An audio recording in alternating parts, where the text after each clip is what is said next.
నేను అనేక సార్లు చెప్పాము, మౌలిక సదుపాయాల కల్పనలో మోడీ సర్కార్ ఫుల్ దూకుడు ఉంటుంది, విపరీతమైనటువంటి ఎక్స్పెండిచర్ చేస్తుంది, రాష్ట్రానికి విపరీతంగా ఖర్చు పెడుతుంది అన్నది. తాజాగా అది మరొకసారి స్పష్టమైంది.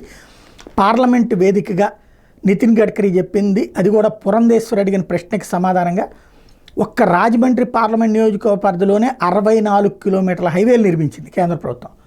ఇది లాస్ట్ 5 ఇయర్స్లోనే 1774 కిలోమీటర్ల హైవేలు రాష్ట్రం మొత్తం మీద కట్టింది. పొడవైన రాష్ట్ర రహదారులు జాతీయ రహదారులుగా ప్రకటించారు. ఇది రాష్ట్రానికి సంబంధించినటువంటి హైవేస్ను కూడా, అంటే R&B రోడ్లను కూడా హైవేలుగా చేశారు. గత 10 ఏళ్లలో వాహనాలు పాదచారులు వెళ్లేందుకు హైవేల మీద 30 ROBలు కట్టారు. 447 అండర్ పాసులు నిర్మించారు.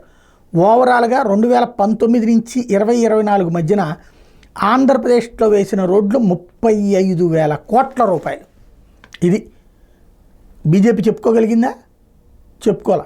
నాలాంటి వాళ్ళమే ప్రస్తావిస్తూ వస్తూ ఉంటాం. అయితే ఓట్లు మొన్న రావడం కూటమి కారణంగా సాధ్యమైంది, కానీ ఓవరాల్గా మోడీ ఇచ్చిన గిఫ్ట్ అన్నటువంటిది ఎక్స్ప్లెయిన్ చేయడం అన్నటువంటిది అత్యంత ముఖ్యం బీజేపీకి.